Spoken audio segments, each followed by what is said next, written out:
Sir, ಇದನ್ನು ಹೊರತುಪಡಿಸಿ ನಿಮ್ಮ ಧರ್ಮಸ್ಥಳದ ವಿಚಾರವಾಗಿ ದೊಡ್ಡ ಮಟ್ಟದ ಚರ್ಚೆ ಆಗ್ತಿದೆ. ಸೊ 13 ಕಡೆ ಉತ್ಖನನ ಮಾಡಿದ್ರು ಕೂಡ ಏನೂ ಸಿಗ್ತಿಲ್ಲ. ಸೊ ಭಕ್ತರೆಲ್ಲರೀಗ ಪ್ರತಿಭಟನೆ ಹಾದಿಯನ್ನು ಹಿಡಿದಿದ್ದಾರೆ. ನಿನ್ನೆ ಕೂಡ ಸದನದಲ್ಲಿ ಚರ್ಚೆ ಆಗುವಂತ ವಿಚಾರವಾಗಿ ಸರ್ಕಾರವು ಯಾವುದೇ ರೀತಿ ನಿರ್ಧಾರಗಳನ್ನು ಮಾಡಿಲ್ಲ. ಸೊ ಒಂದು ಭಕ್ತರ ಭಾವನೆಗಳಿಗೆ ಧಕ್ಕೆ ಆಗ್ತಿದೆ ಅನ್ನೋದು ಒಂದು, ಮತ್ತೆ ಕ್ಷೇತ್ರದ ಹೆಸರು ಕೆಡ್ತಿದೆ ಅನ್ನುವಂಥದ್ದು ಒಂದು. ಸೊ ಇದಕ್ಕೆ ನಿಮಗೆ ಅಲ್ಲ, ಈಗಾಗಲೇ ನಮ್ಮ ಅಭಿಪ್ರಾಯನ ಹಿಂದೆ ಕೂಡ ನಾವು ತಿಳಿಸಿದ್ದೇವೆ. ಎರಡು, ನಿನ್ನೆ ನಾನು ಚರ್ಚೆಗೆ ಕೇಳಿದಾಗ ಚರ್ಚೆಗೆ ಅವಕಾಶವನ್ನು ನಾನು ಮಾಡಿ ಕೊಟ್ಟಿದ್ದೇನೆ, ಅದು ಶೂನ್ಯ ವೇಳೆಯಲ್ಲಿ.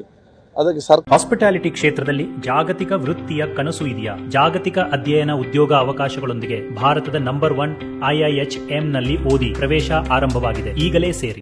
ಉತ್ತರ ಕೊಟ್ಟಿದೆ. ಅದೊಂದು ದೀರ್ಘಕಾಲದ ಚರ್ಚೆ ಬೇಕಂತ ಕೂಡ ಇವತ್ತು ಕೇಳಿದ್ದಾರೆ. ಅದಕ್ಕೆ ನಾನು ಇವತ್ತು ಚರ್ಚೆಗೆ ಅವಕಾಶ ಮಾಡಿ ಕೊಡ್ತೇನೆ.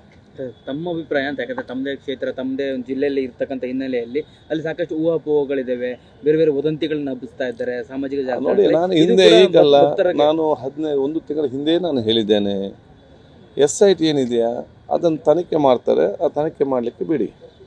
ತನಿಖೆ ಆಗೋ ತನಕ ನಾವೇ ಜಡ್ಜ್ಮೆಂಟ್ ಕೊಟ್ಟು ನಾವೇ ತೀರ್ಮಾನ ಕೊಡುವಂಥ ವಿಚಾರಗಳು ಬೇಡ.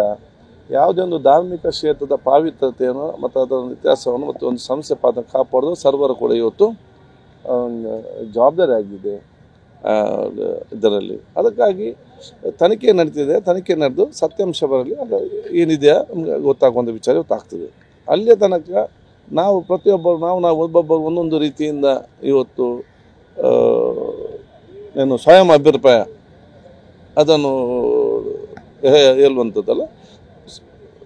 ಅಲ್ಲಿ ತನಕ ಎಲ್ಲರೂ ಕೂಡ ಒಗ್ಗಟ್ಟು ಸಮಾಧಾನದಿರುವಂಥ ಕೆಲಸ ಇವತ್ತು ಆಗಬೇಕಾಗ್ತದೆ ಅಂತ ಹೇಳಲಿಕ್ಕೆ ನಾನು ಇವತ್ತು ಬಯಸ್ತೇನೆ. ಯಾಕೆಂದರೆ ಹೇಳಿದೆ, ನಾವೆಲ್ಲರಿಗೂ ಸೌಹಾರ್ದತೆಯ, ಸೋದರತೆಯ, ಏಕತೆಯ, ಒಗ್ಗಟ್ಟಿನ ಸಮಾಜ ನಮಗೆ ಅತಿ ಮುಖ್ಯ.